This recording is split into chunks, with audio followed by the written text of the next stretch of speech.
Alright, welcome to the Blaize interview. My name is Blaize, and this is... Young Kasper, let's get it! Yo! Hey, yo!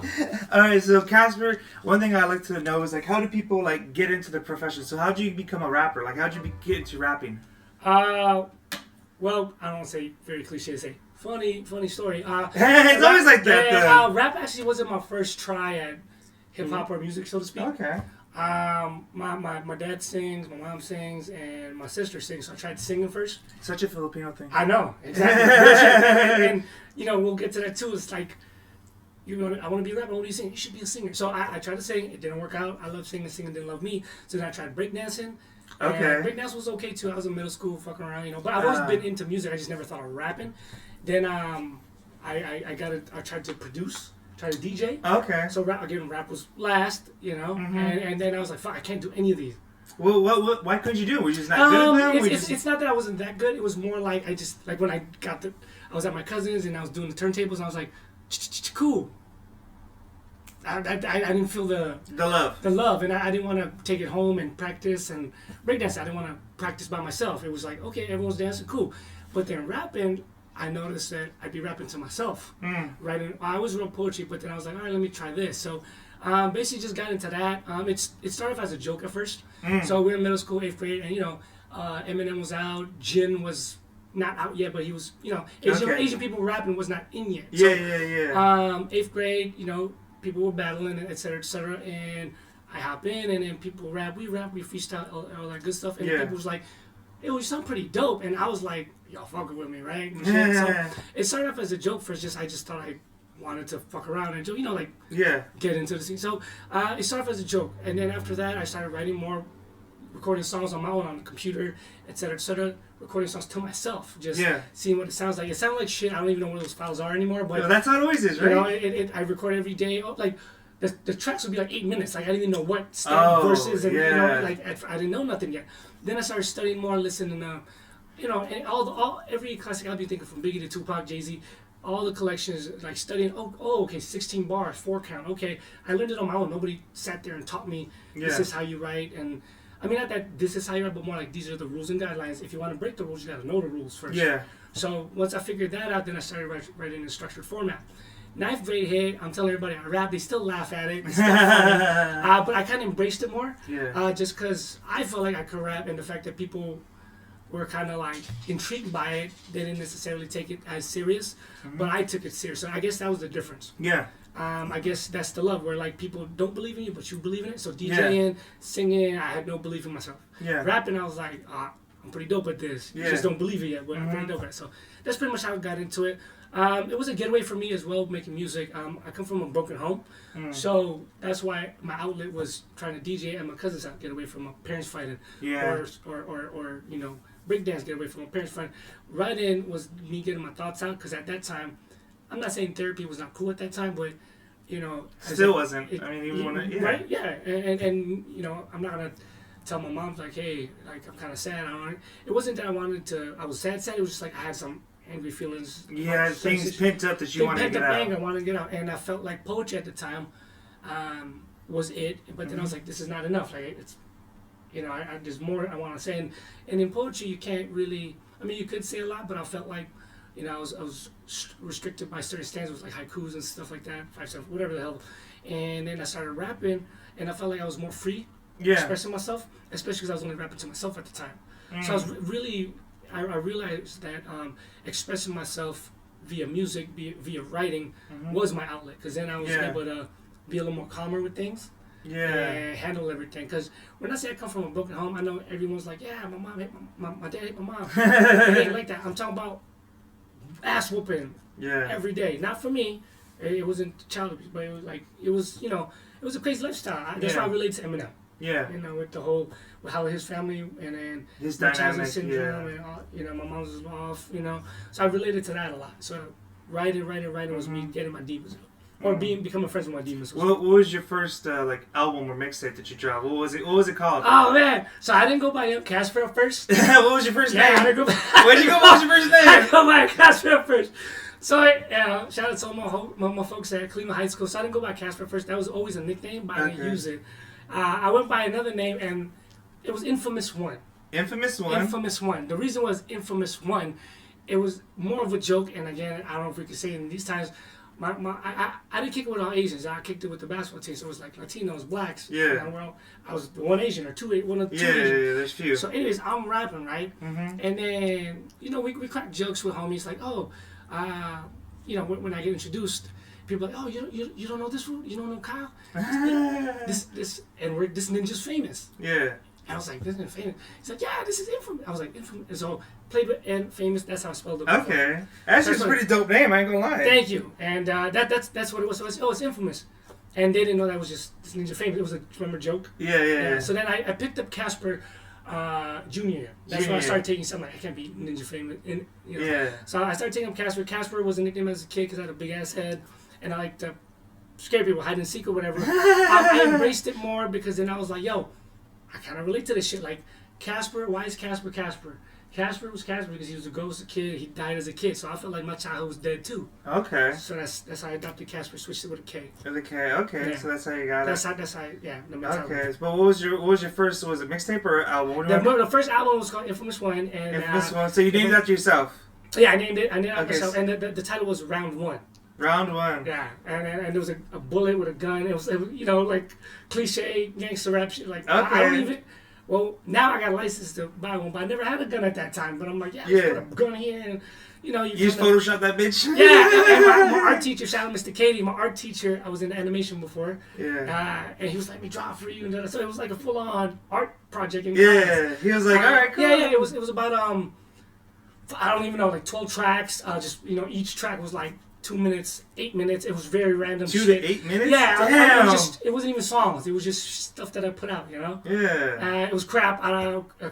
It was over a mic. I put a sock over the mic. Okay. Like it was that type of stuff. Yeah. It definitely helped me in ways where I was like, oh, I like the process of putting an album together. Yeah, it's a lot of work. It's a lot of work, and a lot of people don't know the mind state or how the process works. So it's not just like here's the songs, here's the artwork. It's like a lot of thought process goes into the theme and. So what things like, especially like when you're thinking of an album, like you think of like. One of my favorite albums to think of is "Damn" by Kendrick Lamar. Yeah. Like you see the whole religious elements in the track. Yeah. So he's one of the top guys that I think of where there's a concept and it goes throughout How to Pimp a Butterfly, like the whole thing. Yes. So I love albums like that, and I feel like my albums are similar because each album definitely has a concept and a structure through you. Even just the titles, they all correlate to what the main theme was. So, for example. Excellent from the first album where you trial and error. Yeah, that's the first one. That doesn't really count. You know what I'm saying? And the real album where I was like, okay, this is where I'm going, is when I got divorced. Oh. Around 25 when I put out, I guess I would consider my third album now. So it's on iTunes, Spotify, whatever. That one we paid studio time, paid beats, etc. Put money to invest. What's the album called? That was called Zero. Zero fucks given. Zero fucks given. Yeah. Okay. So I kind of based my albums over Batman villains. So Zero is supposed to be Mr. Freeze. Oh, okay.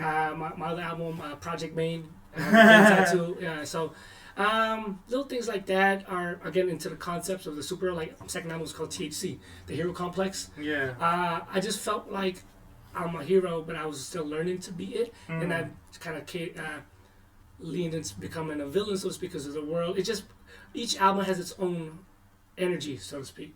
Now, being older, having kids, and seeing a little more of the world and the darker and lighter side of life, I feel like I found my balance now, and especially more comfortable with my own skin. So with new albums, new music, I know you asked me about the process of making stuff.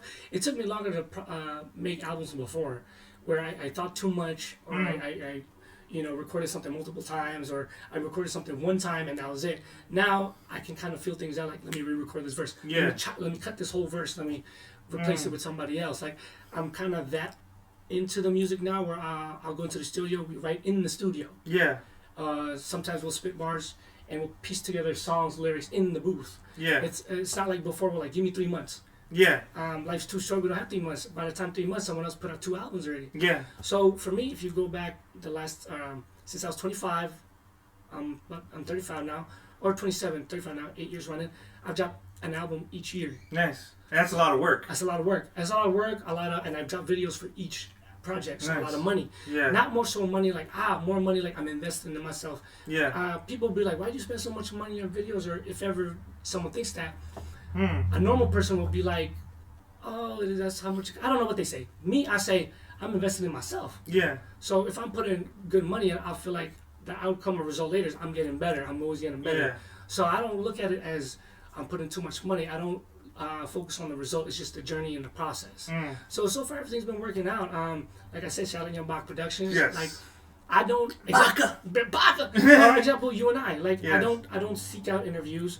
What I mean by that is I'm not begging people like yo da da da. Yeah. We just I organically want to do it. We've been trying to do it for like a month and a half, 2 months now. It's just we've been busy. Yeah, and we just organically like, yo, dog, come on, or come etc. through.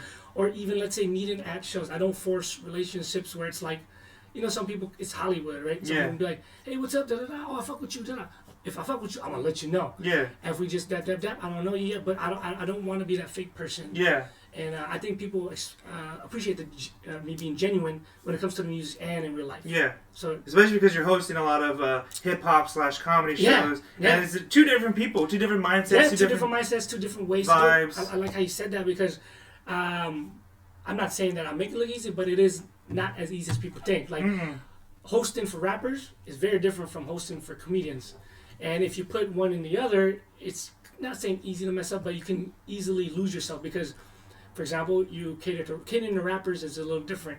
You know, with set time, there's a not unwritten rule, but like there's certain things that they expect. For example, certain time frames. You can't cut them off at certain times. You know. Yeah. With comedians, I feel like they know that they got a time and they kind of stick to that time a little more than rappers. Nothing against rappers, just rappers want to get out there and get the music. I get that 15 minutes. Yeah.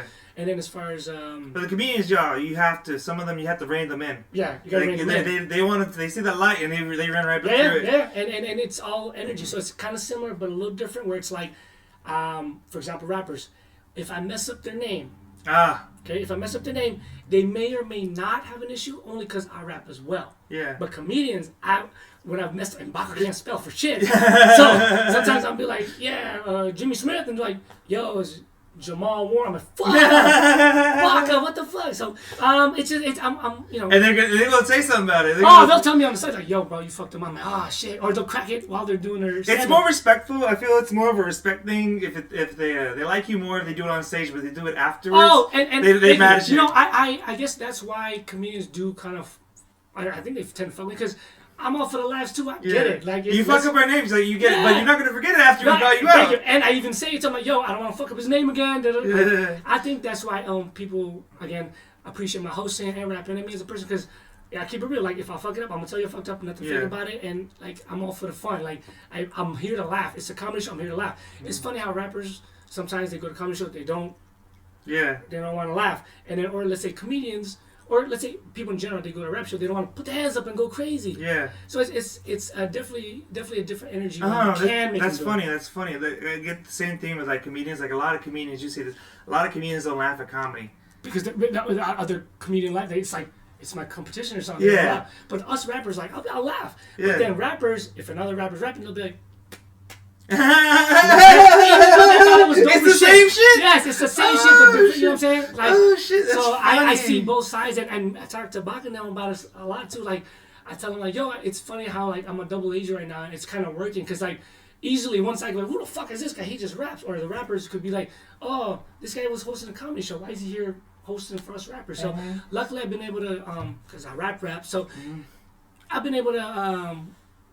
Mesh both worlds. So to speak. I feel like a comedian would be easier for us to transition to being a host for a rap show than it is for a rapper to transition to, because you know you're still like, as a comedian I can crack jokes like, oh, you hear that shit, like fuck, great moves, it's just all about the energy. Or like if he has it there and he has a bad set and it's like, y'all motherfuckers gotta be nicer than that. The other cool part is the difference with comedians and rappers too. We freestyle, right? Freestyle, but comedians I notice are very quick with the quips and some joke, you know, you'll gravitate off of that. Yeah. So if, let's say you're hosting rappers, I think I've noticed, comedians tend to recover a little better when random shit happens. Yeah. Rapper, it's like something.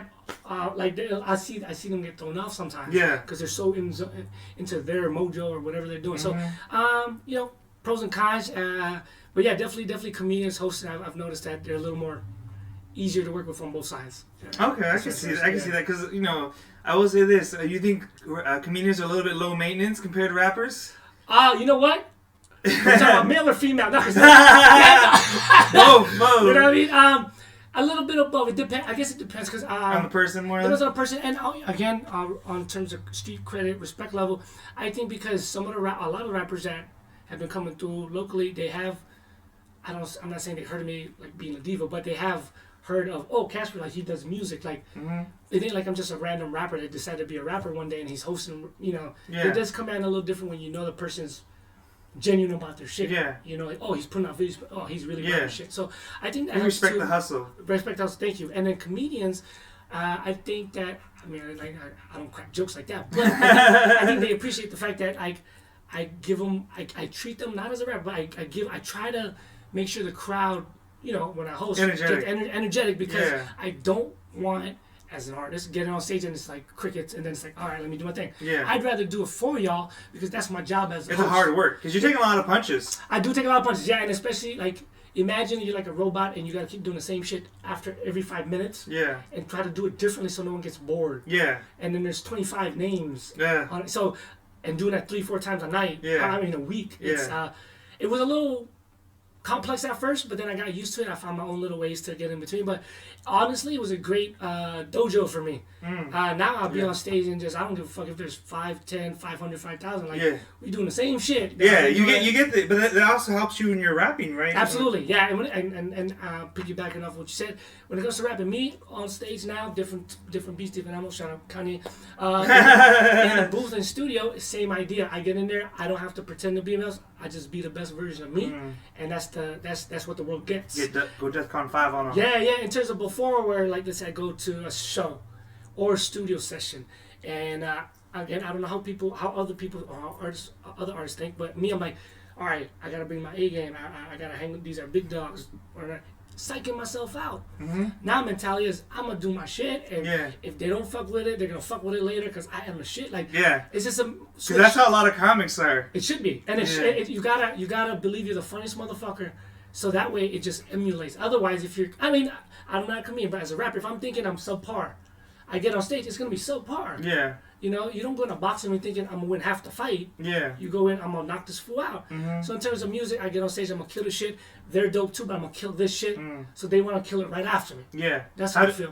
What is it like you say you're like your thought process? What is it like your writing thought process? Like how do you come up like you said, structuring your songs like poems? So do you still think of your songs as poems now? Yeah. I do. So other people write differently. I've been in hundreds of thousands of studio sessions, so I've seen how people write, and I write, I've seen other people write like I do. Like they'll play the beat, and some people can play with the beat playing, some people can't. I've been able to adapt to both. So imagine writing a song and you hear something, and then you're trying to put your thoughts together, but the beat's kind of throwing you off. Sometimes people don't like the beat on, so they'll turn off dead silent and just write, or Lil Wayne that shit, no beat, and you just think of the shit. It's crazy. All people have different types of sets. I've been able to kind of do a little bit of each one. My normal technique usually is when you play the beat, I vibe it out, and I start writing shit in my head, I start mumbling to myself, then I start writing it down. It may not be used for that beat, but I just wanted to trigger something for me to write. Then when I have, let's say, a couple lines, I feel, play something else. This one sounds better. Okay, cool. Write some more. It's very random but very calculated at the same time. I want to say it's like control chaos. That's kind of I want to do it. Like it's like everything's spinning in my head and it's all forming. Y'all don't get it. It looks like I'm just walking back and forth, but it's all formulated. Then it comes out. And I will say that like someone saying, "Oh, here's $1 million. Write a song within 20 minutes." I'm gonna write that bitch in 20 minutes. You know what I'm saying? Like it ain't about the money. It's more like, okay, I'm preparing myself for shit like this because I know that in the real world, real time. I've been to studios with high-end artists. Like, people don't have 3 months to work on one song. Sometimes they do, unless you're Beyonce or some major thing. But usually it's dot. You gotta do it now. You gotta do it now. Get in the studio, see what you got, and always be ready. Let's say we both rapping. It's your song. You can't finish the verse. I gotta be ready to take over that verse. Yeah. So shout out to Weapon X, Grim, Black. Like, I've been able. on my music journey, I've had a lot of big bros, so to speak, that kind of say you should be able to do this, even though you don't have to. Kind of like in a UFC fight, you should be able to do certain moves, even though you don't need them. But when you pull them out, so now I'm able to freestyle, able to do this, do that, right on the, you know. So I feel very well versed and confident in what I'm doing, just because of the experience I've had while writing with dozens of people all over the different world. vibes, different vibes, and sometimes you may not get along with the person, but you still gotta write. How does that work when you don't like a rapper and you have to write a song with them? It's funny, right? How does that work? Yeah, so I love everybody. No, sometimes, fuck that motherfucker. I know, right? Sometimes there's people where you're like, damn, I don't fuck with his energy, or this was too cocky. And I'm saying that because some people have said that about me. Like, say I talk a certain way on social media or at shows, and they don't know that, like, yo, this one came from nothing. He's kind of a humble. Like, I'm not saying that to gas myself up. I'm just saying, like, I'm really a down to earth type of dude. Yeah. Like, I don't, you know, whether you're the waiter or the CEO, I treat you the same. Like, I'm a good dude. You're very respectful in your person. Oh man, and I try to be because I try to eliminate people's, or I try to, I through experience, I try to eliminate people's excuse to say, oh, he was rude, so I'm gonna be rude too.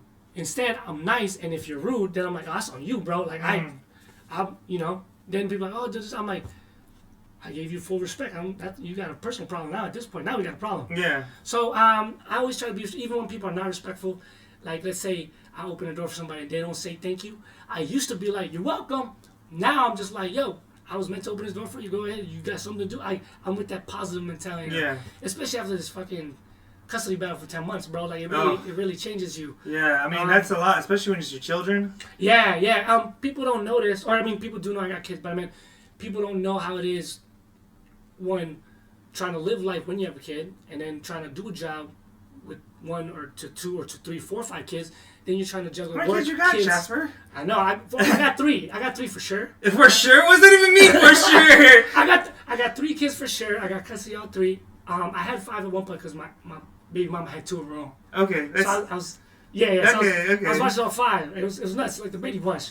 Yeah. Stepdad of the century. But I you know, it's definitely a balance. And some people are like, yo, you don't sleep, and I'm like, nah, I don't sleep. I really don't. It's sometimes 5 hours, and I'm living a healthier lifestyle now. So doing 5 hours, trying to do 2 jobs sometimes and do music, it gets nuts. But people don't want to hear the sob story. They want the success story. So if I keep saying I do this, I do that, I post me posting happy pictures with my kids or music, like, I don't want people to feel sad for me because I'm not sad. I'm just grinding. Yeah. That's why I don't really let people in. And even though I was kind of wilding out earlier this year about the custody stuff, folks don't know what the fuck I was going through, and they don't need to know. They don't need to know. It's hard. It's very personal. It's personal. It was just my way of. Well, it worked in my favor, but we'll get to that off the record. But it worked in my favor. My rants, and the court was like, he really wants to see his son. So everything worked in my favor. When I did not have my kid, I feel like, you know, people be like, money doesn't buy happiness, etc. Yeah. Well, money can't pay bills either. But if let's say the money was good, but I did not have my kids and I didn't win custody, I'd be fucked up. Yeah. I'd be nuts. So with that being said, during this custody battle, it was expensive as fuck. I can talk about it now in this way. Like, she left me with nothing. She took everything, or tried to take everything. With that being said, bank account, etc., etc. You know what I'm saying? So it's like, what the fuck? I have nothing now, and I look like a douchebag because she's telling everybody, etc., etc. Fast forward to now, everything worked out. Money's cool now. I got my custody. Like, I will say that if I did not have custody of my kids, and money was cool, I'd still feel a hole. But the fact that I have my kids and I see them and everything, like, it was all worth it. Yeah. Whatever I'm paying a lawyer, whatever. It's worth it. It's worth it. I mean, I've said this on this podcast a few times. That's one of my biggest fears as a man, is just like meeting a woman, having kids, and then her ripping the kids away from me. Hey, I survived. It's tough. It's tough. That's the thing. Is like I don't like. It's hard for me like to fathom that stuff. Like I've had friends and family members, and I asked them, I was like, they're in a relationship, and I don't understand why the relationship is like, oh, when we first were going out, they weren't like this, and then shit changed. Yo, you know what's funny? How you say that and you're smiling, right? I told this to this one chick, and I told her that, right? Like, yeah, she's like, how did you end up with someone like this? Mm-hmm. You know, without getting too much details. And then I was like, I don't know, she was different when I met her. It doesn't even mean that. It doesn't even mean. And then she was like, what do you mean? And I was like, She was like, you mean she was totally different? And then now she's, I'm like, yes, but they can't believe it. But Yeah. I want to say, to elaborate on it, to try to make it easier to understand, I guess the person, or anybody all over the world, sometimes the person you meet is the person, but they're hiding everything so bad that you can only figure shit out when you finally live with them, or get to know them more. So what I'm saying is, when we first met, you were probably on your best favorite. I was probably I'm not saying it was not real, but we were like, what's up, what's up, what's up? Yeah, then we start talking more. Then start smoking. Then okay, that's how he. I think I needed to do that a little more with my baby mamas, but and in the end result, my kids got a great dad. Hey. So I feel like no matter what I went through, that's what the higher powers wanted me to be, just a good dad for them, and I've accepted that fact. I am a little. I'm trying to look for another word, not jaded, because of my upbringing with my kids. Like, I actually grew up a little different. So me being a kid and seeing all that stuff, I always knew growing up that no matter what the fuck happened, I was gonna be there for my kids. Yeah. My dad wasn't. Rest in peace. Here's something when you say that, it reminds me of something that I used to always apologize to my father. I used to say my father wasn't a good father because he never had a father. Yeah. Right? Yeah. But the thing is, I thought about that as I got older. The phrasing, he wasn't a good father because he never had a father. But that doesn't mean you don't know how to be a good father. Right? Doesn't mean you can't learn to want to be a good father. That right there is key, and that's exactly what woke me up. Because I used to do the same shit. And then when people would ask me before this year, hey, how's your dad? Oh, he was cool. He was okay, but his dad was kind of rough on him, so I got tough love. And that's not what it is. No, that's not what it was. He was just, a rude ass motherfucker. He taught me some shit, but it was this shit. Then all this other shit I had to figure out on my own. Like, it was not tough love. So the way I am with my kids, and my kids be like, hey, Dad, you said your dad wouldn't hug you, and I'm like, no, I could count how many times he hugged me. And you know what I'm saying? And I left the house at 18. Like, my kids, I hug them every day. Yeah. So, like what you said, even though I didn't have a dad growing up, I did have a dad, he wasn't present, I knew what a dad should have been, because, like, that's what I needed. Because you knew you weren't getting it. I wasn't getting it. Man, my son be asking me shit now, he be getting into fights. I'm like, damn, my dad would be like, yo, if you get your ass kicked, you can don't come home. Yeah, you can come home. And I was scared. But then I explained to him, like, yeah, same kind of similar thing. You got to win, but defend yourself. I can explain it some more. So I used to say, man, my dad didn't really speak good English, so maybe. No, he could fucking explain it another way. I understood Filipino. Yeah. He could have told me another way. But, either way, rest in peace. I'm here. It is what it is. The thing that... Colin Cowherd, he's a famous sports talk host, and I listen to him all the time. And he has a thing: is parents are either great, they're either great examples or great warnings.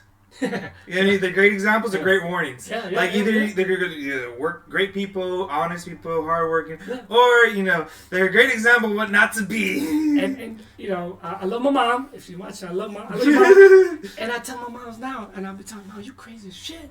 Like the stuff as a kid, but again, all different types. It's just not necessarily. But you didn't know better. But you didn't know better, and now she's older. It's different. But I'm saying at that time she was young. She had me at 17.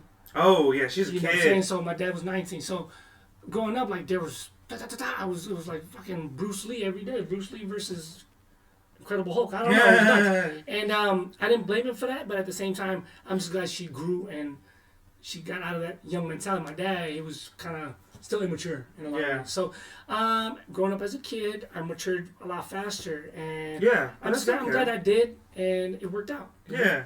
But how does that go into your writing process when you think of that, in terms your past? Yeah, so when I was younger, I used to, I guess, be really descriptive. This happened, I got stabbed here, and this. Now I kind of try not to tell too much. By saying too much, I just try to say enough where the person can relate to it. That's not given a little bit. It's more like, do I really got to say all of this shit so you could feel me? Because I'll tell you this. I'll say a song right now and you could feel it right away, like, we are the champions. That same line goes throughout for 3 minutes. Yeah. But it's when you win and it's a feeling, right? Yeah. Or what's another one? Happy birthday to, it's the same shit, right? Yeah. But the feeling is, oh, it's a birthday song. Why am I bringing that up? I used to write a whole bunch of shit, and I wasn't sure if I was getting the feeling across. That's the difference now. Oh, okay. So how do you get that feeling across? Like what tricks? I think it's my tone of voice now and the way I say words and. So it's the way you saying it. The way I think it's the way I say it now because I feel like there's that saying like he said it first but I said it better. I heard that as a kid, so I took that as what do you mean? So you're copying him? No, it's not that. It's like you gotta humble yourself. But I think I'm dope as fuck. Humble yourself. There's a lot of dope motherfuckers, but they can't say it as dope as me. That's the change of mentality. So it's more like how you're saying it versus what you're saying. It's how I'm saying it, and why I'm saying it. Why you're saying it. Why I'm saying it. Cause so it's like the feeling that you give off. Yeah, because if I believe in myself, it's supposed to come across via the record. So I feel like in previous albums when I'm writing a bunch of shit, even though it was happening, I didn't really. Yeah. You didn't feel the oomph. You know what I'm saying? When do you like when you're writing the song or when you're rapping the song when you're in the booth? Yeah. Like what kind of like inflection do you think of? Like when is it like, oh, I need to say this like that? You know what I mean? Okay. How does that like how do you come up with that? How does that come to you? Good question. So when I be getting high and I be yeah, bro, it's I love the process. Like I get so high. Shout out marijuana. And she's the best girlfriend you will ever. She's the best woman you'll ever. Most loyal. Most loyal. She will not complain. Don't good. Talk back. Yeah, any time of day, it's all good. And with marijuana, or whatever you guys use recreationally to unlock anything, and when I zone mojo, for me, marijuana, and I just zone out and I start writing like furiously, literally like use 20 minutes. And I talk to myself, no beat sometimes. Then I'll play the beat, start rapping it. Oh shit, change some words. It depends on how I'm feeling and how I'm feeling, how the beat goes. So once I'll feel a certain way, the beat feels a certain way. When it goes together, you're gonna feel a certain way. So I feel like if I'm when we say how I say things or tone or whatever, I usually come up with something while I'm writing. But then when I'm in the studio in the booth, the whole thing fucking explodes and changes. Because then the producer or engineer might be like, say it like this. It might be good, might be bad, but that's the test. That is the 48 minutes in NBA. That is the, you know what I'm saying? What happens in the booth? Because I could do a bunch of shit, but if you don't do it properly in the booth, it doesn't come out right. You can write something whack, but you say it so convincingly, it comes out beautiful. You know how many songs that I've written where I thought it was gonna be dope rapping it, then when I got in the booth, it didn't come out as good. Then I rewrite it, and I might get back and I say it again. It was because the emotions of being in the booth, the moment is different when I wrote it 2-3 weeks ago. So that's why I say I kind of just write on my feeling instead of saying I got a song in 3 months, let me write it now. But the feeling might be different in 3 months. So I try to write it when whatever feeling I have, so it stays within that song, and I can remember how I said it in certain ways. Okay, so it's more of this. You just gotta feel it. I definitely feel it out. I guess it's kind of like when people be on a skateboard, right? I can't get on a skateboard for shit. So you look like you can. Oh man, magic, imagination. No, I can't get on a skateboard to save my life. You gave me $1 million, I cannot get on a skateboard to skate down the block. And that's just because I ain't feeling it. It's like, you gotta be one with the board. I don't fucking know. One with the board. But you put me on stage, I will rap the shit like people get shocked at the words that are put together and how effectively the cadence is. It's like I can ride the beat so good because I believe in my voice and my style. Yeah. So I said all that to say, like, in a boxing ring, if you don't feel it out, you're throwing punches. Everybody throws punches, but if you don't feel like you're gonna hit him with that correct thing at that certain time, it's not gonna come out right. Same thing with words. If I say a word 0.23 seconds later than what I'm supposed to say, or stretch it like, hey, y'all fucking with the kid, get up on the microphone and every time I spit. Instead, I could be like, get up on the mic, like different tones. You can notice that, yeah, oh shit, he's just kind of rapping now. But once you hear like he's being serious about it, that's why I notice people take it more serious. So okay, so adding a little seriousness to it. Maybe not more like take it serious, I guess, because it's kind of weird to say, like, when people get in the booth and you say rap, they'll probably just rap, right? But are you really rapping there like it's your last record? You feel me? What I mean, like, every time I rap my stuff, and again, if people do gangster stuff, they do gangster shit on record. But with my stuff, I've noticed that people like the genuine pain. Yeah.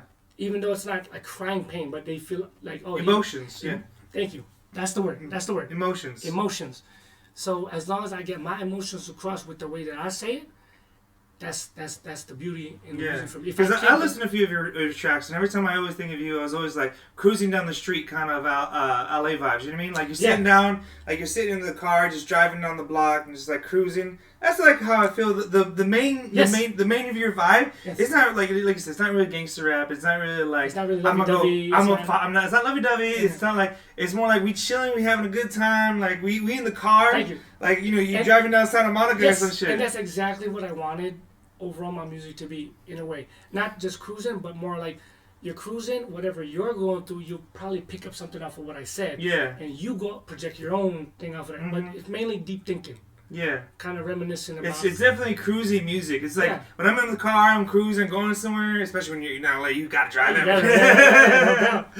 But like it's just like it's. Here's the thing. Like not saying anything about you or anything negative about you. Like there's a thing about Kanye. With early Kanye was headphone rap. You know what I mean? Yeah. Like his like you put your headphones in, you're on the bus. Listen to words. Now Kanye, new Kanye, it's stadium music. Ooh. Yeah, it's like. And when you play it on the thing, it's like, oh, this is not doing it justice. No. But like in yours, it's like it's not headphone rap. It's not stadium rap. It's definitely like I'm in the car rap. Like remember it like. A good album I would say would be Dr. Dre, The Chronic. Yo, like, hold on. That's the kind of vibe. Okay, I'll take that. That's the kind of vibe like I feel like your record's gonna have, kind of like a The Chronic. Like the whole Chronic album to me is a car anthem. Like you were at a car show, you rolling down the block. Like it's not like you know what I mean. Even though it's like he's talking about gangbanging and all this shit, it's still like a car riding anthem. And I hope. This is the right word I'm going to use, and I think that's why you like. Is it because it just sounds smooth? I would say so. Like, it's kind of like, just like chill. Just like even if you're angry, like.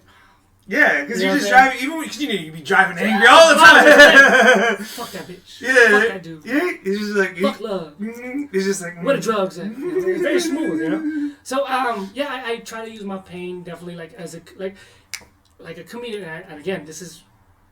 I think that's the first time I ever said, before rapping, I don't know if I told you this, but I studied, I not that I wanted to be a comedian, but I wanted to be the comic relief in movies. I know what you're saying. I know exactly what you're saying. You want to be the slapstick. Yeah, and when I was in drama class for 2, 3, 4 years, nice. And I was the comedy relief guy, not stand-up. So what I'm saying is when I used to watch Dave Chappelle, you know what I'm saying, like, all these comedians. How about like, let's go like to a TV show like The Office.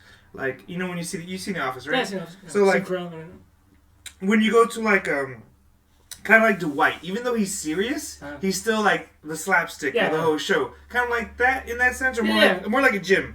No, either or. It's just the vibe that I wanted, or the vibe that I'm like, I'm a positive dude, a funny guy. I feel like within the just regular circle, I do crack jokes, a funny guy. So when I was going to drama class, I didn't see myself as the heartthrob. I didn't see myself as the action dude, as the thing. So I was like, I feel like I'm honestly, if you were to ask me right now, what would you be in?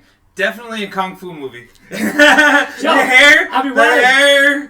Back 4. You'd be the villain. You know what I'm saying? Oh, you'd be the villain. Hey, you'd have like a villain. You'd have like 4 or 5 lines. Yeah. But they'd be like most of the time you're just angrily brooding, just like I will break you. And then at like the end you come out.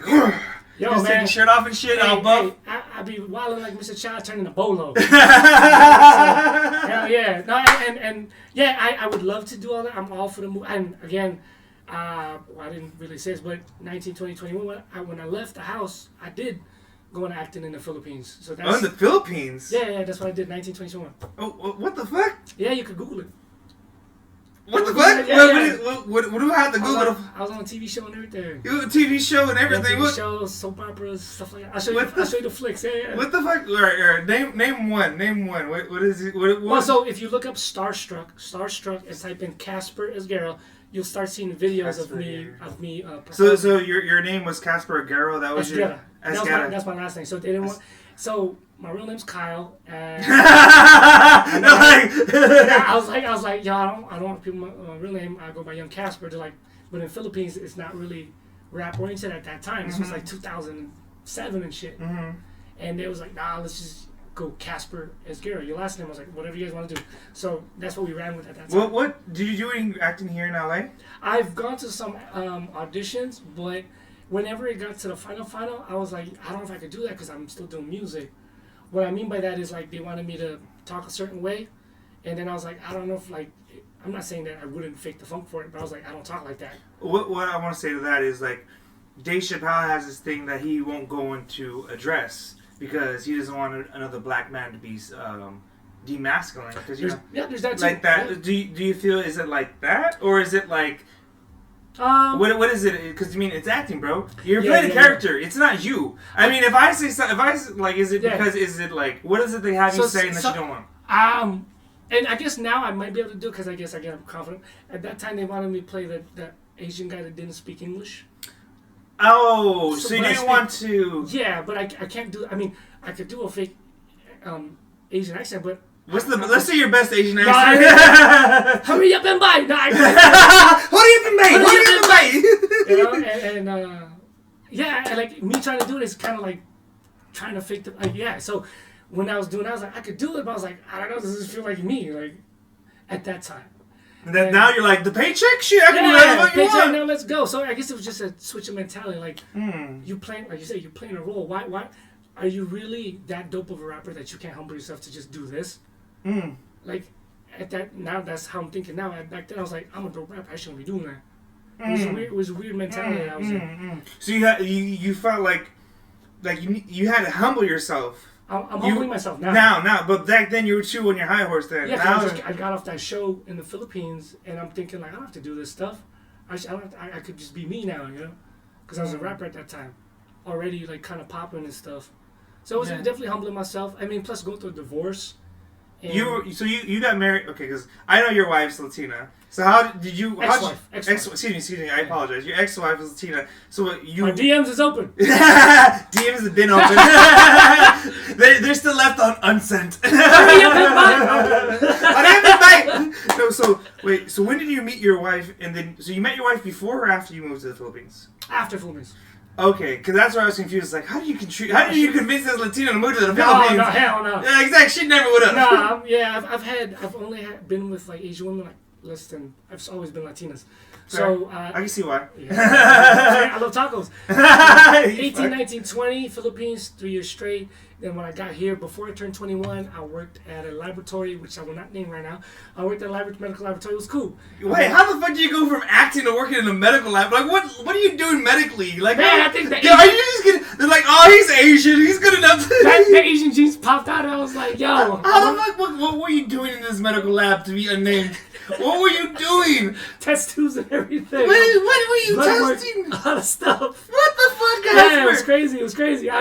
You're the last person I know. Once you get to know the rapper, Kasper, like, what the fuck? No, it worked out. Double life, right? Double Asian. It worked out. I was working there for a good amount of years and doing this music thing, and I met her there. And I even proposed to her at the job, so it was nuts. And I stopped at the job? At the job over the PA system. Yeah, it was nuts. Ooh, nuts. That's risky. I got in trouble for it. I bet you did. I got in trouble. I bet you did. Oh, yeah. I bet you did. But I was like, hey, I'm a rapper. No, but I was actually not rapping at that time when I got married, and she was like, again, I'm not blaming her, but every girl's probably like that, like, you don't need to rap no more. You got me. Whoa. So I stopped, and because of what I did previously, some girls get a little, you know. So then I stopped rapping. Then my dad died around when I was 23, 24. And I was like, I wrote a song for him, and they played over there during his funeral, etc. So do you still play that song? I have it somewhere, but I haven't posted it or anything. But yeah, I got it. Okay. Yeah, it was cool, and buried him was cool. Then I was like, the only time my dad was giving me props was when I was rapping out of the weirdest shit, right? Not because I got good grades, not because of that. It's like, oh, that rap was kind of cool. I was like, all right. So anyways, that's cool. I took that and I was like, let me pick this pen back up. Then we got a divorce. Then I haven't see the pen and the divorce. No, I signed the divorce papers and I signed the papers. So after that, yeah, right. After that, that's when I was like, yo, it's funny how life works where the only girl that won't leave me is music. And no matter what I was going through, dad dying, childhood breakup, divorce, music.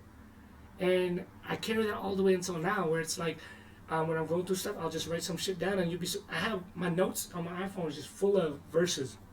So I could pick out a verse and just, that's another It thing. reminds me of, you seen 8 Mile, of course you see 8 Mile. Yeah. It reminds me of, remember when he's on the bus and he's like writing shit on the paper? Bro, just like that. Just like that. And the only reason I moved on to a notepad is because I lost my fucking real notepad. And to duplicate that shit over again?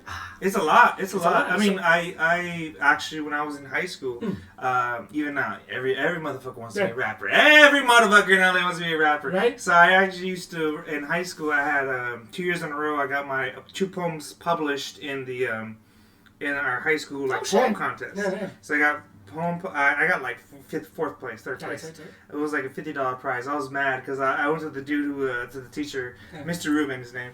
He was I got kicked out of his English class because I was a nuisance. I got kicked out of his class, and when I went back to him after that, and I was like, "Bro, why did I win?" He was like, "Oh, because this, and this," and I was like, I don't give a fuck. Why the fuck didn't I win? You know what I mean? Because I said, but like even now, like you're saying about like when you're talking about listening to the music, like I'll listen to a song and like I'll phase out what the rapper's saying sometimes, and I'll just listen to the beat and I'll just write. Because even now, like I'm gonna say this right now, put it out here live. I'll make one mixtape right now. One mixtape. Oh shit! Really? Oh shit! But first song is gonna be on a dance sound. I'm trying to find there's another song. I forget. I know the title is House Always Wins, but the artist title is Wayante. It's like fucking 15 fucking characters long. Oh, gotcha. I forget what it is, but it's like WH and there's a Y and a T in there. And a dash and a There's a dash and an at night, but like it's like a House Always Wins. And like I want to make it. I'm just trying to like make a little mixtape for myself because I've always loved rapping. Okay. Yeah, I've always loved rap. I was like you said, Eminem. Loved Eminem. Like one of my first love. Like first thing I wanted to do before I did comedy was I wanted to be a rapper. Like right? Very funny. Very funny. Yeah. And then I ended up doing comedy. But the thing is, like comedy and rap, it's kind of like similar because I think about like when you're a rapper. It all comes from pain sometimes. No, it's just come pain, but you have to like. The way you like structure a joke and the way you like structure a rap is like you gotta have like the setup, you gotta have punchline, and even like battle rapping. Like I've been thinking timing, all of that. Timing. Like I think of battle rapping and I think of roast battles, and that's when it really started to hit me because I was listening to roast battles and I was like, bro, I really just want to put a beat right now and just start rapping on the fool. You know what I mean? I was like. Because Joe Budden, you know Joe Budden. Joe Budden always just says, like, if a man has never thought about being a rapper or a musician, he's never been a man. Because every man wants to be a musician. You know what I mean? Wants to be on the stage. Every man wants to be on the stage. You know what I mean? So it's like kind of one of those things, like, I love music.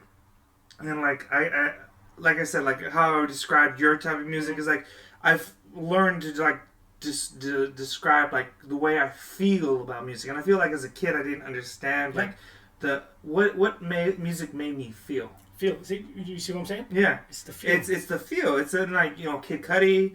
I mean Kanye. Right. When you were talking about earlier about like Kanye, like shortening words and putting a feel. Like one of my favorite songs from Kanye was I Thought About Killing You.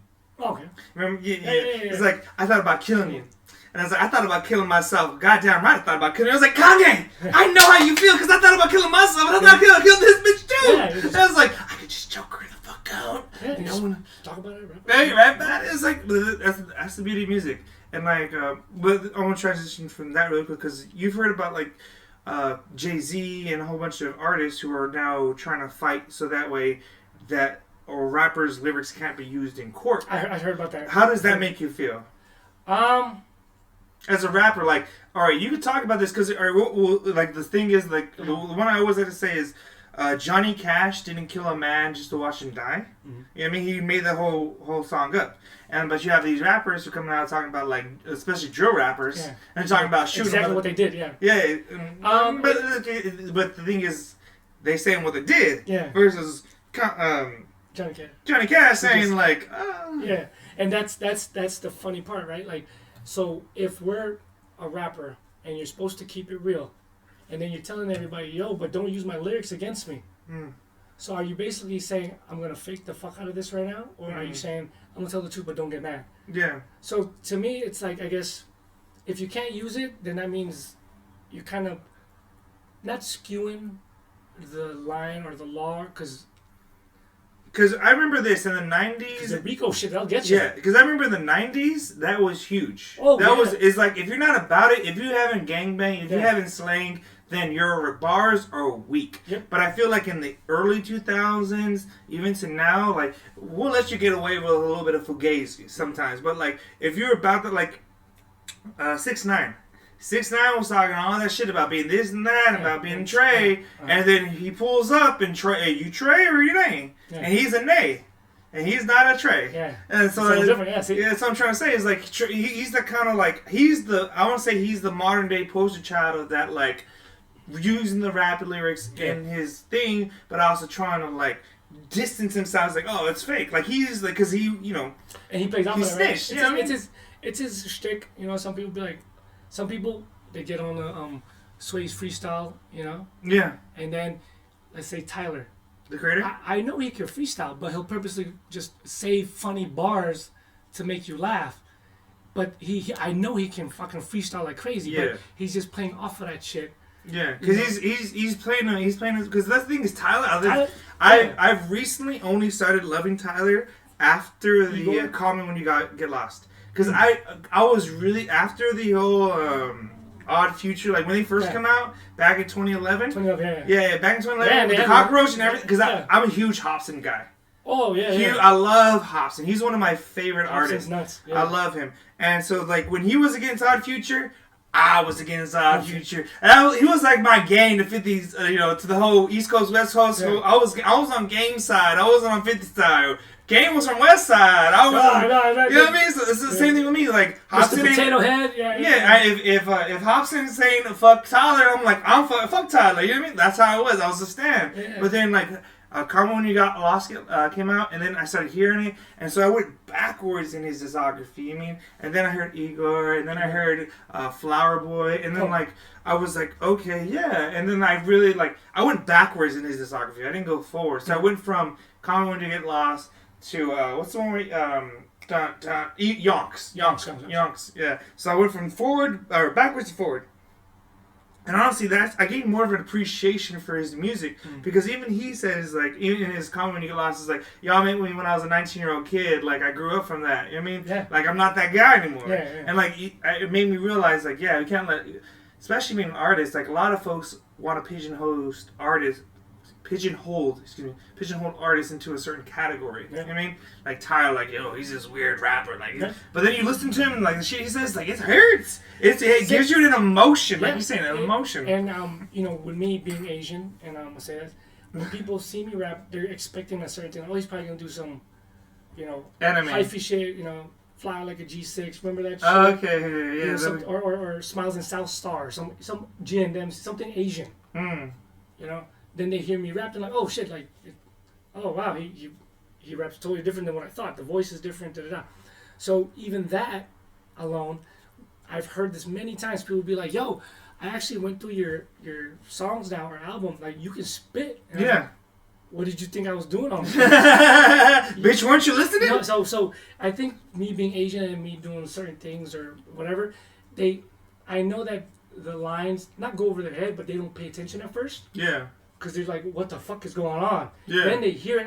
I'm like, yo, yes, I can rap. Like, so like you said with Tyler, like people kind of expect or perceive him a certain way. Then they listen, so they didn't listen. They didn't really listen. They just heard it. So now that they listen, like, yo, Cass, you, damn, bro. I was like, oh, you just took your while to listen, but yeah, no, it works. I'm glad you said it. Yeah, because it is. That's the thing. Is like after Yonkers and after fucking Hopsin, I was like, I'm out. But like. You being Asian, because I grew up in Diamond Bar, which is very, very Asian centric. So like a lot of I was into like Asian culture, Asian hip hop, a lot of like stuff that was coming from Korea, Japan, stuff like that. And like, shout out BTS, yeah. BTS, this motherfucker. But like, I know like Asians can rap, and like for me, it's like one of those things. Is like a whole bunch of folks they'll see you rap, and they're like, it's like a Mexican. You know why? They have this perception. Yeah, and because they're like if you look at me right now, right, whatever. Then you see tattoos everywhere. Then you're like, oh, then he's rap. Then you start putting together like, oh, maybe he is real. But did I really have to show you my tattoos? First off, I thought you were Yakuza. You see what I'm saying? Yeah. So, what I'm saying is like when they see somebody Asian and they're rapping, oh, it's fake. Then they see other shit. Then they hear a story. Oh, it's real. So is it real? I hate that. Yeah, that's what I'm saying. Do I have to really tell you my whole for real story for you to believe in the music first? No, and that's the thing is like that's the thing I kind of hate. I hate about like the stereotypes. Like, if you were black, they wouldn't give a shit. No, if you're white, they'll half step. But because you're Asian, they don't give you a chance. And that's the real Asian hate. No, and it is. And then when people put #Asian hate, I've been feeling this since fucking 2004. Yeah, I know exactly what you're talking about. I know exactly what you're talking about. That's why I laughed about it. Not laugh at it, but laugh like, oh shit, like it's a thing now. And finally. So and I bring that up like when I rap. I've heard this many times. People like, you didn't sound like what I expected. Oh. Finally, okay. Oh, you can rap. Oh, so rap.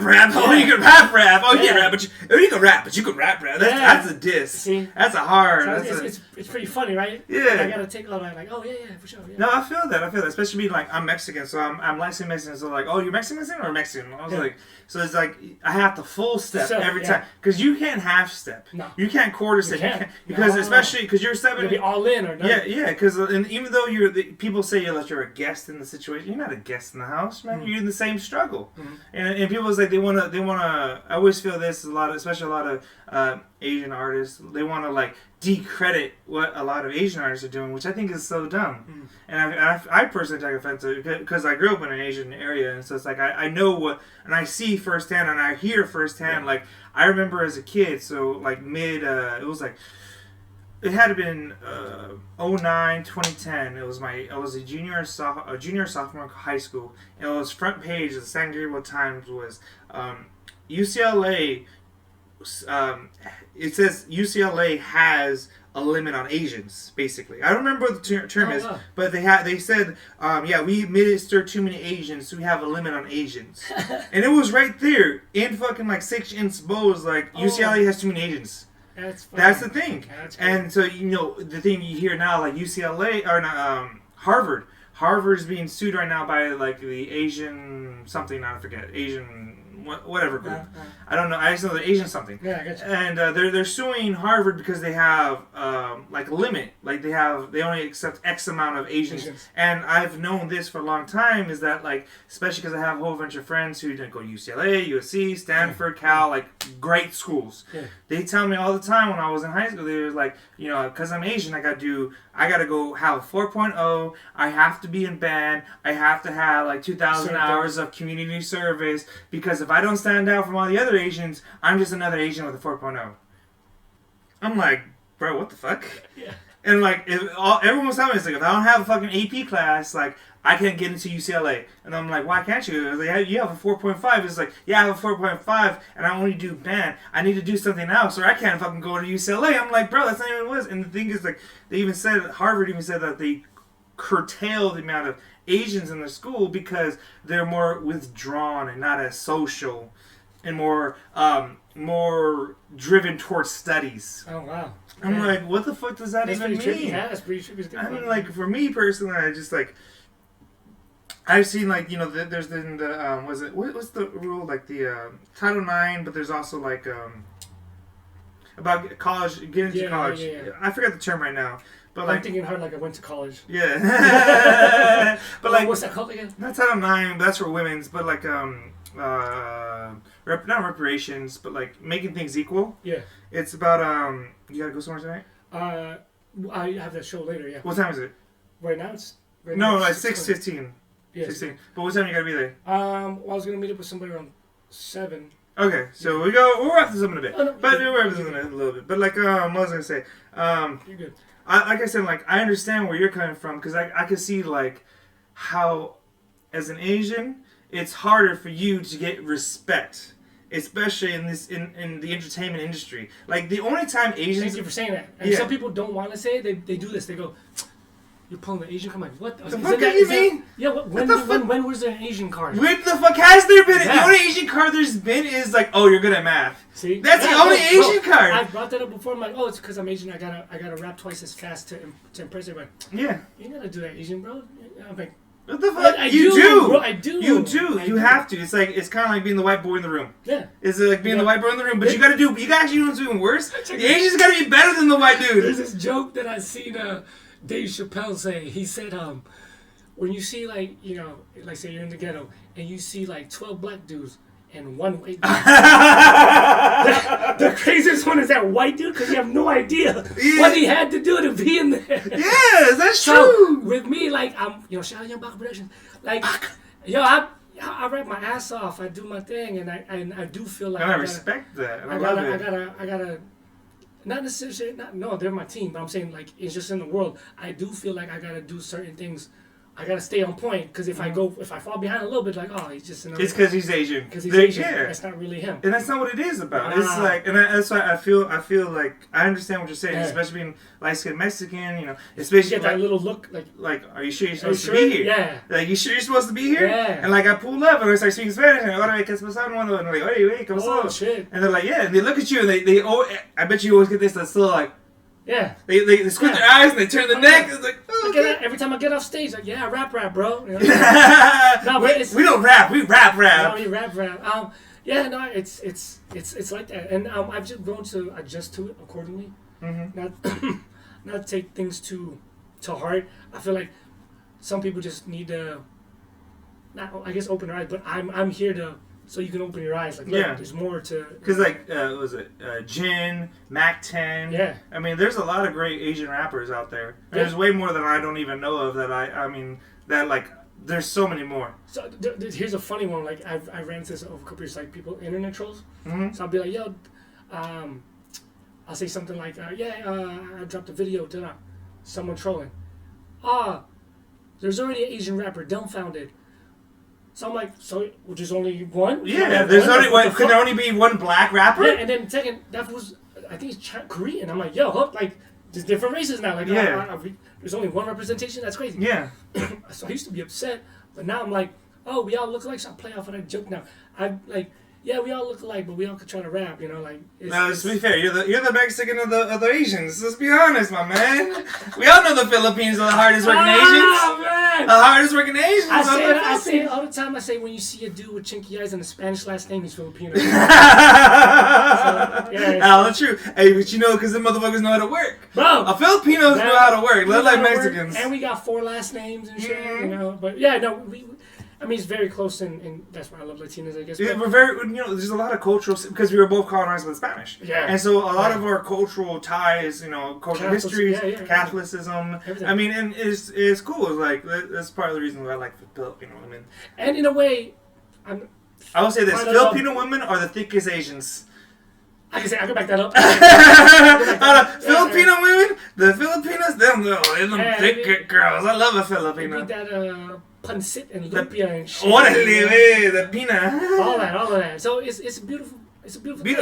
Beautiful woman. I am very proud to be Filipino. I speak 2 dialects. Nice. I just love Latinos. I just, somehow. The Latino, like, once again, like I say, it's like you just picking up your same culture, bro. Yeah, DMs is open. It's all good. I mean, I feel like, especially being here, like, the culture that most assimilates the Hispanic culture, the Asian cultures, would be the Filipinos. I mean, the Chinese, they're cool with us, but the Japanese, nah. The Japanese, they're on their own. I'll tell you this. This is the truth, all right? And I don't know if other Filipinos watching this would relate, but I'm pretty sure they would because I'm Filipino, right? So I walk on a Chinese restaurant. Yeah. Okay? Walk on a Chinese restaurant. And I guess because, other Asian... I mean... You could probably pinpoint what I am, but you're a little confused because I am a taller, light-skinned version of a Filipino. I would go more like Korean, Japanese. Exactly. Mix. I would say you're a mix. Exactly. So every time I walk into a Japanese place, they get confused. And then they do this. They go, and then it's funny, but it's not funny. They go, hey, are you Japanese? And I'll joke. I'll be like, Ni hao ma. I'll joke. I'll be like, no, I'll give you 3 guesses. I bet you get it wrong. And then they go, Japanese. I already said that was wrong, but go ahead. Japanese, Korean, Taiwanese. Okay, I can say the Taiwanese. Okay. Then I say, no, I'm Filipino. Then they go, no, you're not. I'm like, why the fuck? Yeah, so it's funny how like, and I don't know, because we are the Hispanics of Asians. Mm-hmm. So for some reason, I do not look Filipino. They think, oh, you can't be Filipino. You gotta be Japanese or something. I would say the reason why I say Japanese because Chinese have a very more square face. Koreans have, in my opinion, Koreans have more of a rectangle face. Okay. Whereas Japanese have more of an oval face. Oval, yeah. So Japanese have the oval face, where yours is ovalish, but your like cheekbones right here are more like they're stronger. Little boxier, but your head is oval, but your chin is little mixed. Yeah, definitely. And that oval, all of that. And then plus Filipinos is usually like 5'7" and dark and shit. Yeah. So that's my dad. And that's why I see the darkness in you. That's why I go more Filipino than Japanese. It's like, well, the thing is, like, I know a lot of Asian, because growing down there, but I also do a lot of history in that area. Is like the rape of Nanking. People forget about the rape of Nanking. How a whole bunch of Japanese just like destroyed South Asia, South China, and so like there's a whole story about like what happened there. And literally, it was a rape. And they killed all the men, raped all the women, and there's even testimonial that a lot of women who gave birth to Japanese children, they never said that they had a Japanese child. They said, even to this day, they said the child is Chinese, full Chinese. Crazy, right? Yeah, that's trippy. That's great, and especially with human history and the amount of wars and here and there. Yeah, and who's better than what? Yeah. Yeah, and it's just like for me, at the end of the day, it's just like we just need to come together as people. Because like it doesn't matter, my biggest point about this is it doesn't matter if you're Asian. All that matters is can you rap. You know what I mean? I can rap. You can rap. You don't rap. He raps. And plus my kid, I got 3 kids. 2 of them is half Mexican, the other one's half Italian. So it's like Baskin Robbins,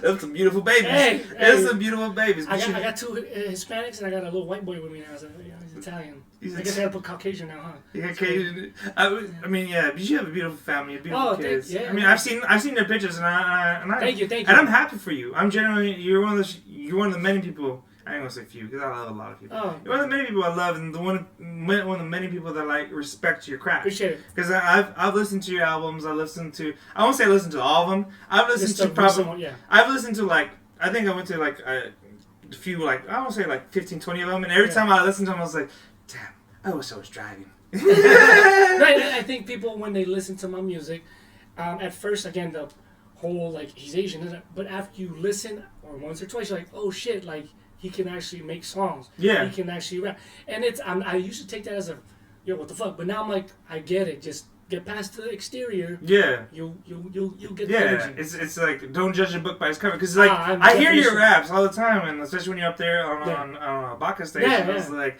I wanted to talk about this. Like, what is it like hosting a Baka's mic? Because I have a few hosts on here, and everyone has their own little different opinions on what it's like to be hosting a Baka mic. So me as a host, I guess I'm a little different. I treat it like if I'm just having fun. So I know that other people hosting, they handle things differently. Me, I kind of consider myself, the maestro. So I got to coordinate everything, make sure all the people going, whether it's the talent or just the people coming to watch, are enjoying. Yeah. So as long as I'm coordinating the timing and people getting on stage, making sure they do their job, I'm doing my job. So in terms of me hosting, just talking shit, it's fun. In terms of coordinating stuff, it gets kind of hectic. Because I know Baka is not. He's a great promoter. Yeah. But them boy can be disorganized at times. And here's the thing multiple shows 7 days a week, right? So with me, that's why I said I'm a little different. So with me, he'll just shoot me names sometimes, and I'll just run with it. Or sometimes I'll just get names in bunches, and I don't get all the lists. Or sometimes I'm missing a name. So I have adapted to no faces and okay, I haven't seen this one. Let me ask him what his name is. So I don't know how other people host and do it, but I always try to. You've hosted plenty of shows. You hosted this competition at the Chateau. Yeah. That was to me that was one of my favorite things. Seeing you at the Chateau, I was thinking, you gotta rap here at the Chateau. It's been pretty wild. I've been enjoying myself, and Shining Rock Productions, they have been allowing me to host or be the maestro, so to speak, for the big shows. How did you get introduced to the Baka? I used to do shows from 6-7 years ago, just opener too, like how other rappers were. Yeah. I was doing the same thing, coming through shows at the Airliner Bar, selling tickets, etc., etc. Okay. After a year or two doing that, I branched out on my own and I created the Mr. Chow Show. Mr. Chow Show? I linked up with another promoter. Shout out to him. I don't say his name no more. You like him? Yeah, he's, Okay, let's skip. Chow Show. Mr. Chow Show, skip everything else. Yeah, I hope he's happy though. And, you know what I'm saying? then I did that for about 3 years. It was at Liquid Zoo in Van Nuys. Oh, Liquid Zoo! That place is fucking bomb. Yeah, so it was a little intimate session. Mr. Chasha ran it 3 years. And then I was running it, and I'm still dropping albums. Then, shout out Sushi. He had approached me about 2.5 years ago, and we've been keeping in touch. I mean, I've done shows with him long years, but he's a great guy. Yeah, he's a good dude and very. He knows he's got a vision. So he told me about his vision, and first of all, I'm shocked that he tapped me because there's a lot of other rappers, a lot of artists that he's worked with, but he tapped me and said, "Yo, I see this. I've been watching you for this amount, and I know what you bring to the table, and we want to have a sit down." So, long story short, it was just one phone call, and I had a meeting with him. Timing is everything. Things are just aligned, and I saw their vision. They saw what I wanted to do and what I bring to the table, and it definitely helped hone what I am, and it just flourished. 2 years ago, they were saying that I was a little more reserved, even though I'm still me, reserved now. I'm just not necessarily commanded in the spotlight, but it's he's definitely a personality. I will definitely say this: you are definitely the sun in the room. You know what I mean? You brighten the room up and it revolves around you.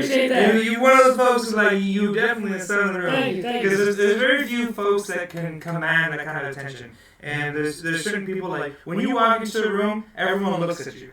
Thank you. Because it's because of your style and your swagger, especially if you got the side of your head shaved, you got your hair up, you got the clothes, you're who the fuck is this one? Different folks, some women like the man buns. Yeah. No, but the only people who hate the man bun are bald motherfuckers. Hey, bald motherfuckers! Yeah, the people without hair, they got a beard, they hate the, I hate the beard. You see sushi. So you got the best both worlds right now. Yeah. I can't go to beard. You just don't have this. Nah, bro, I got nothing. It's just a Fu Manchu right here. Yeah, I mean, you look good. It looks good on you, but... Nah, but I want the full thing. For one day, I'd love to walk around with your beard. Fuck yeah, I'd be talking to all sorts of women right now. Honestly, I ain't gonna lie. One of the favorites... Women love beards. They do. The thing is, I love about it is, when a woman just, starts, stroking my beard, it's just and they want to stroke it. They do. Just like they want to touch their hair. I'm sorry, Baca. Yeah. Some women want to touch their hair. Yeah, they put their hands to their hair. It's the bald-ass motherfucker. It's the bald-ass motherfucker. But yeah. You got a place to be in a few minutes, an hour or so. Yeah, I'm good. But show tonight. Yeah, you got a show tonight, so I don't want to keep you here too long. So, Mr. Young Kasper, infamous one. I know. Yeah. So, where can I see you? Where can I meet you? Where are your plugs at? Gotcha. All the handles are the same. It's Young, #1, Kasper with a K. Twitter, Instagram, Snapchat, all that good stuff. Inbox DMs is open. Blaize. Yeah, yo. And you could actually Google me. Just type in Young Kasper. And all my stuff pops up. YouTube, I got videos dropping. I did drop a recent album, Forever Young, on all streaming platforms. Spotify, iTunes, all that good stuff. Dropping 2 more videos in December. I will be filming them in New York. So nice. Yeah, going to New York in first week of December. Yes, it's Baca. With Baca. And I'll be traveling way more next year.